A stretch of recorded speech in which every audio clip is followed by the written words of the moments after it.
Assalamualaikum warahmatullahi wabarakatuh. Alhamdulillah rabbil alamin. Wa bihi nasta'in ala umuri dunya waddin. Asyhadu an la ilaha illallah, asyhadu anna Muhammadan abduhu wa rasuluh sallallahu alaihi wasallam la nabiyya ba'da. Puji syukur marilah sama-sama kita limpahkan kehadirat Allah Subhanahu wa taala, yang mana di Ramadan yang ke-8 ini tahun 1447 Hijriah kita masih diberikan kesehatan, keimanan, dan tentu saja kesempatan untuk bisa melaksanakan ibadah, baik ibadah mahdhah maupun ibadah ghairu mahdhah. Salawat dan salam kepada Nabi besar Muhammad sallallahu alaihi wasallam. Allahumma sholli ala sayyidina Muhammad wa ala ali Muhammad. Baik, para pemirsa, pada kesempatan kali ini kita akan mencoba membahas sahabat Nabi yang ketiga, yaitunya Utsman bin Affan radhiyallahu anhu. Sebelumnya kita sudah membahas Abu Bakar Siddiq radhiyallahu anhu dan Umar bin Khattab radhiyallahu anhu. Sekarang kita mencoba membahas tentang Utsman bin Affan radhiyallahu anhu.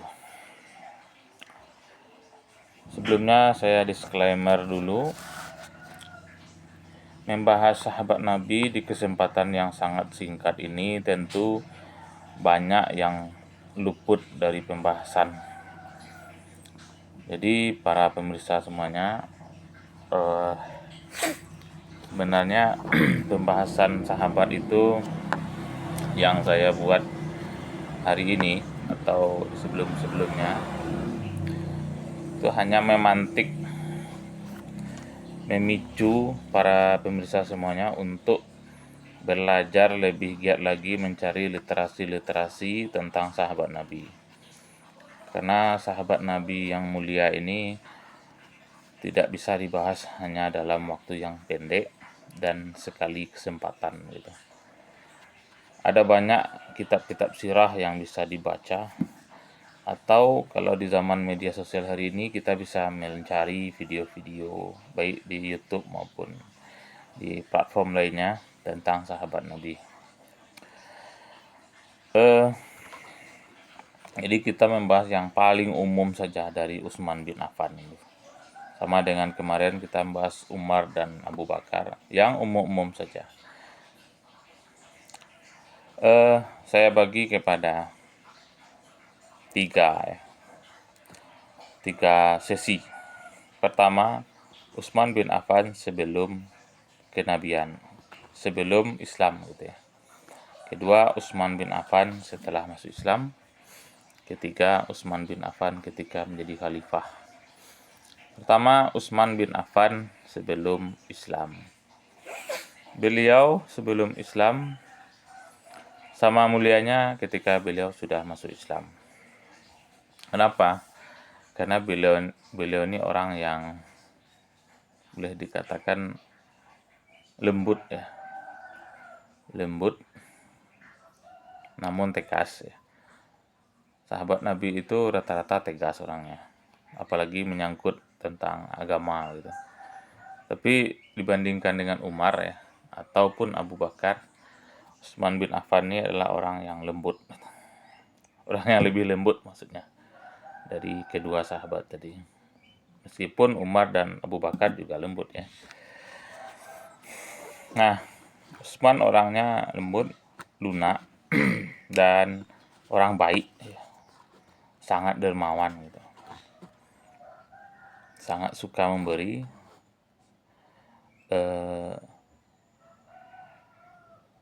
sangat tersentuh ketika melihat sesuatu yang berurusan dengan kemiskinan gitu ya, dan penderitaan gitu. Kemudian Utsman ketika masuk Islam, ketika sudah Islam begitu. Utsman ini kan seorang pedagang. pebisnis yang sukses gitu.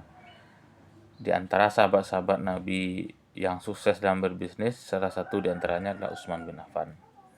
Tentu saja sahabat lain juga pebisnis ulung ya, seperti Abdurrahman bin Auf gitu kan, ya seorang pebisnis yang sukses gitu.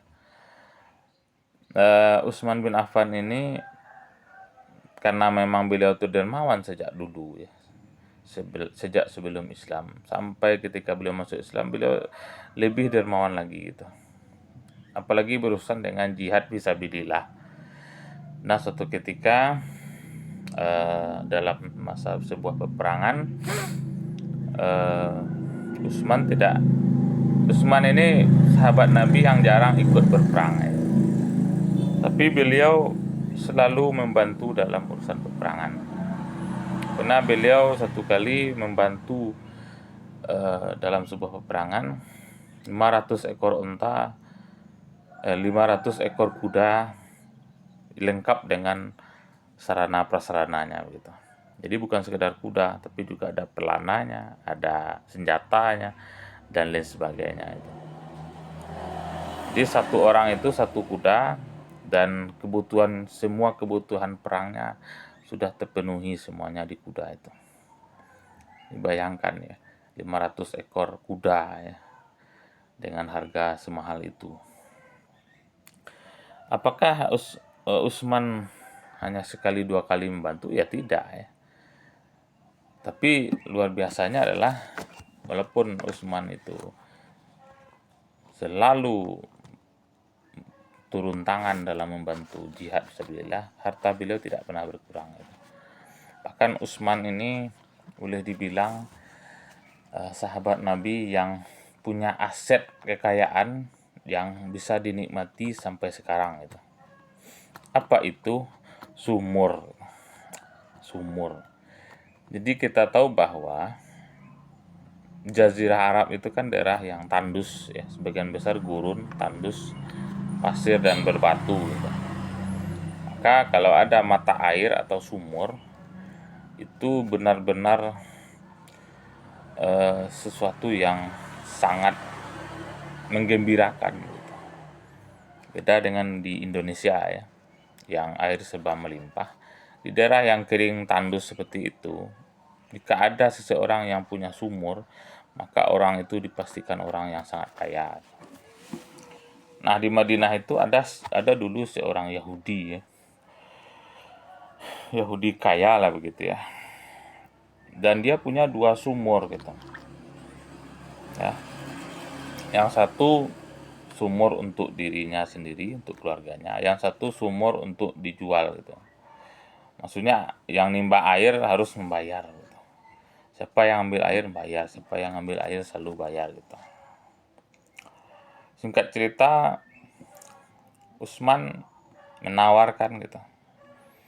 Menawar sumur itu untuk dibelinya gitu. Si Yahudi ini tidak mau gitu. Kalau begitu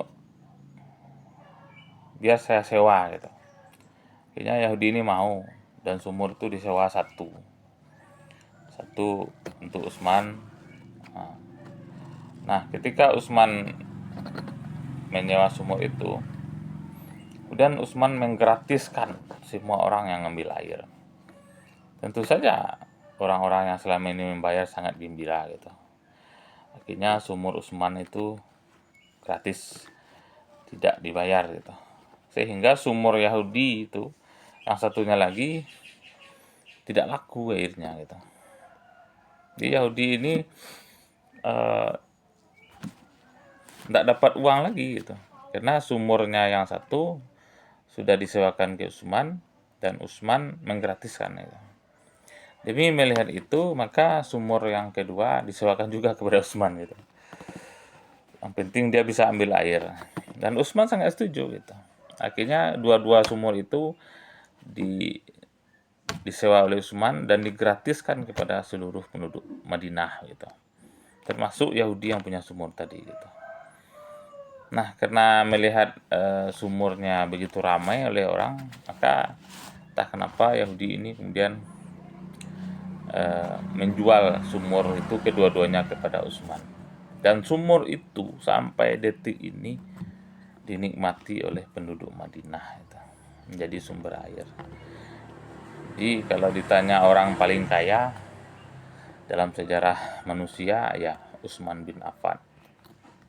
Beliau tidak hanya kaya secara harta, punya harta yang banyak, punya aset yang masih dinikmati sampai sekarang, tapi juga beliau ini orang yang sangat dermawan. Harta bagi Utsman adalah titipan. Harta dijadikan untuk jalan, memudahkan jalan menuju surga itu. Jadi umat Islam itu harus kaya gitu.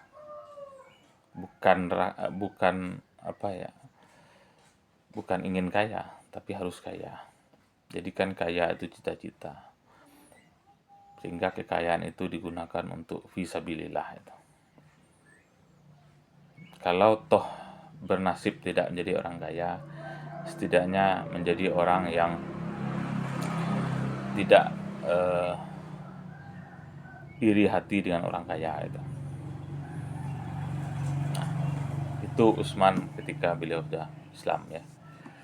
Kemudian Utsman ketika jadi khalifah, sepeninggal Umar bin Khattab meninggal karena ditusuk oleh seorang budak yang bernama Abu Lu'lu'ah ya. Ceritanya begini, Abu Lu'lu' ini sebenarnya orang Persia yang ditawan ketika perang Nahrawan ya, perang merebut Persia dari kerajaan Persia itu. Jadi kerajaan Persia itu di masa Umar itu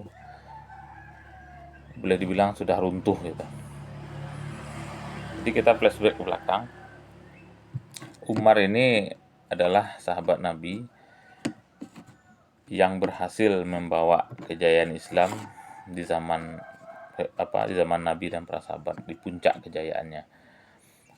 Dan keberhasilan yang besar ini diantaranya adalah runtuhnya kerajaan Majusi Persia,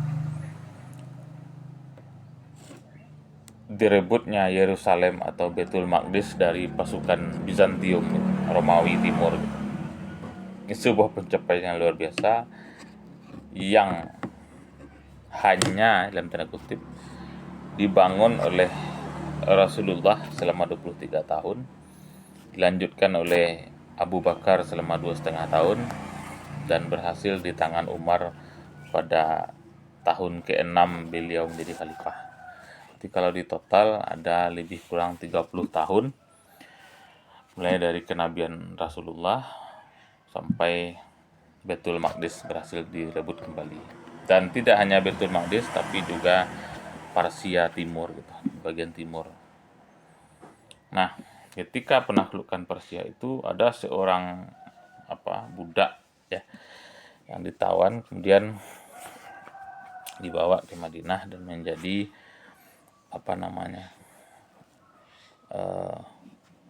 budaknya Umar bin Khattab itu. Dia pura-pura masuk Islam gitu. Padahal dia punya target. Dia sangat benci dan dendam kepada Umar. Tapi kesempatan untuk membunuh Umar itu belum kesampaian.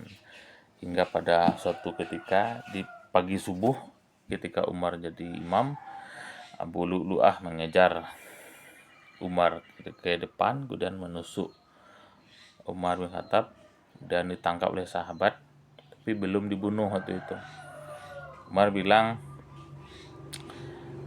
dia jangan dibunuh dulu gitu. Sebelum saya meninggal dia tidak boleh dibunuh.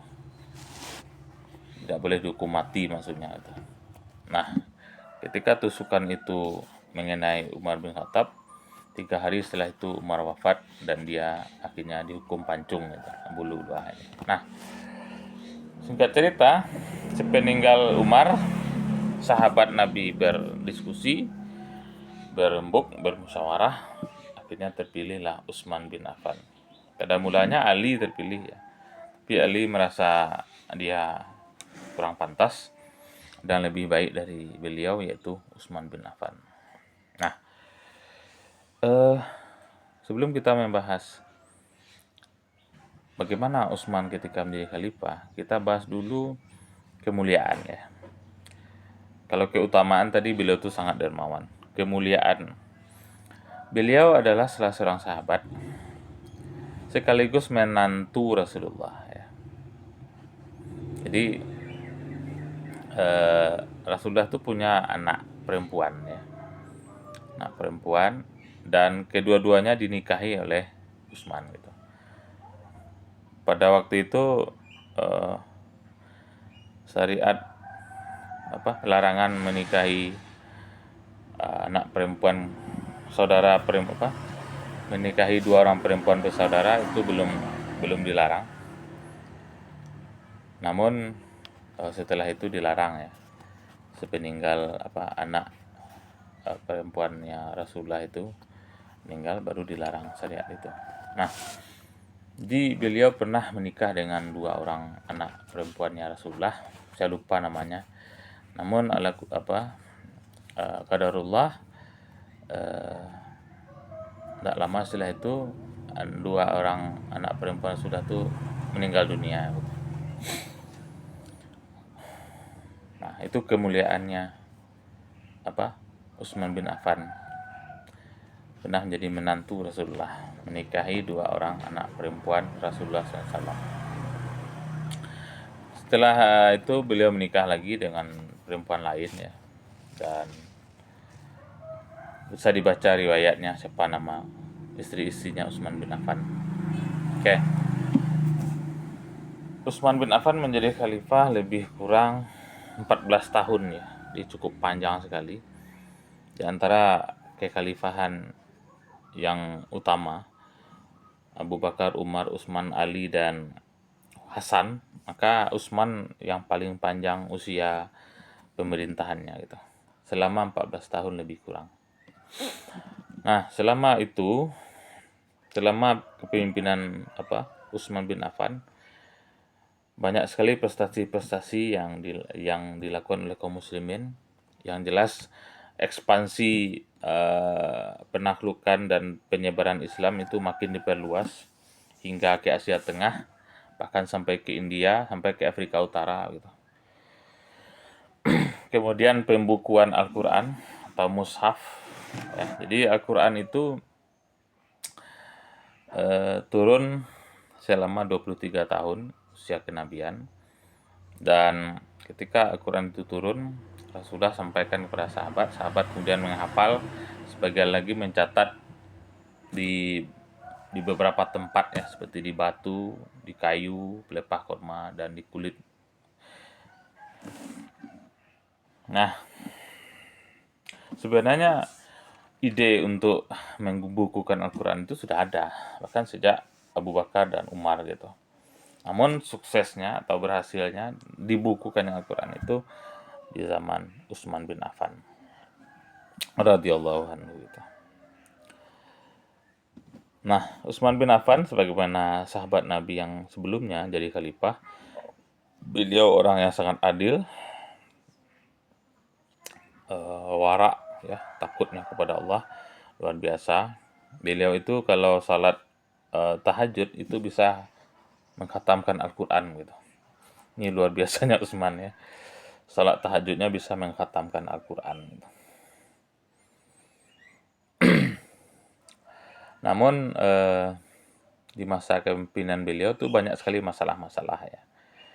Terutama masalah-masalah kenapa masalah muncul? Karena Islam itu sudah sangat luas wilayahnya gitu. Di Islam itu tidak hanya dianut oleh orang Arab saja, tapi juga oleh orang-orang bangsa-bangsa lain seperti bangsa Turki, bangsa Afrika begitu ya, bangsa India bahkan gitu. Sampai ke negeri-negeri yang jauh gitu. Tentu bahasanya sudah beda. Bahkan sampai ke Asia Tengah gitu. Bahasanya beda, budayanya apalagi gitu. Nah, maka wilayah-wilayah yang di luar Madinah itu diperintah oleh gubernur-gubernur gitu. Ya, gubernur-gubernur. Nah, memang gubernur-gubernur yang diangkat oleh Utsman ini ada sebagian dari kerabat beliau, tapi tidak semuanya gitu. Seperti Amr bin As, gubernur Mesir ya, Muawiyah bin Abi Sufyan, eh, gubernur Syam ya, gubernur wilayah Syam atau wilayah eh, sekarang itu Palestina, Yordan, Suriah dan Lebanon gitu. Wilayah utara begitu ya, yang berbatasan dengan Bizantium gitu. Nah, kemudian di fase-fase akhir ya kepemimpinan beliau memang terbunuh juga sepertinya Umar ya. Terbunuh oleh orang-orang yang pada waktu itu menimbulkan fitnah yang sangat besar ya. Nah, terjadi huru-hara, yaitunya munculnya kelompok-kelompok orang yang tidak puas dengan kepemimpinan beliau. Beliau dituduh macam-macam gitu, walaupun beliau sudah mengklarifikasi. Jadi kalau sekarang istilahnya demonstrasi ya. Jadi datanglah orang-orang dari Mesir, dari Irak gitu kan, dan pergi ke Madinah, berkelompok, bergerombolan gitu kan, menuntut keadilan dan seterusnya itu. Walaupun itu tuduhan-tuduhan yang tidak ada buktinya gitu. Ya, misalnya nepotisme ya. Kalau istilah orang sekarang kan nepotisme, tapi saya tidak istilah nepotisme itu tidak cocok gitu. Dilemparkan kepada Utsman gitu. Seperti beliau mengangkat Muawiyah kerabatnya di gubernur. Muawiyah itu kan orang yang luar biasa ya, orang yang sangat cakap gitu. Orang yang memang pantas jadi gubernur gitu. Amr bin As juga begitu, orang yang pantas jadi gubernur gitu. Tapi karena tuntutan orang ini bahwasanya Amr bin As itu harus diberhentikan dan sebagainya, maka beliau melakukan apa yang mereka inginkan gitu. Memecat Amr bin As diganti dengan yang lain gitu kan. Dan semua tuntutan itu sudah beliau lakukan gitu. Semua pertanyaan-pertanyaan itu bisa dijawab dengan tuntas begitu. Namun ya karena memang ada segelintir orang yang ingin menarget beliau. Beliau itu tidak hanya sekedar didemonstrasi, tidak saja dituntut, tapi juga harus dihabisi.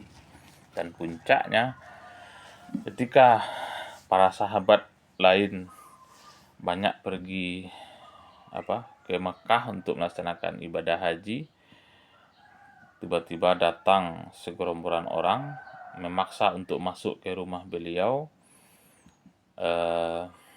dan luar biasanya begini ya, Utsman itu ketika orang-orang itu datang ke rumahnya untuk melakukan aksi unjuk rasa lah begitu ya, beliau tidak ingin dibantu gitu. Jadi jangan bayangkan ya, ketika orang demo di depan rumah Utsman, itu di depan itu ada barikade ya, polisi, tentara berbaris gitu kan, menghalangi itu enggak itu kan. Enggak ada itu. Memang ada sahabat Nabi ya, seperti Ali dan kedua anaknya, Hasan dan Husain pada waktu itu. Tapi karena Hasan dan Husain ini dan Ali sibuk di luar begitu kan, beliau tidak sempat mencegah ada beberapa orang yang naik ke atas atap gitu kan, kemudian masuk ke ruangannya Utsman ketika itu Utsman sedang baca Al-Quran. Kemudian orang tadi langsung membunuh Utsman, menikamnya dan membunuh beliau itu. Ketika Utsman terbunuh, orang ini langsung pergi begitu. Nah, karena Ali dan kedua anaknya sibuk di depan gitu kan, beliau tidak sempat untuk menyelamatkan Utsman gitu. Sehingga akhirnya Utsman terbunuh. Sepeninggal Utsman, sahabat lagi-lagi bermusyawarah dan akhirnya terpilihlah Ali bin Abi Thalib sebagai khalifah itu. Nah, inilah awal mula terbukanya gerbang fitnah ya. Jadi fitnah besar waktu itu atau fitnah kubro antara sahabat dengan sahabat saling berselisih hingga terjadi peperangan gitu. Besok insya Allah akan kita bahas tentang dua perang yang dua perang yang melibatkan dua kelompok sahabat gitu. Perang Jamal dan perang Siffin. Mudah-mudahan ini bermanfaat. Assalamualaikum warahmatullahi wabarakatuh.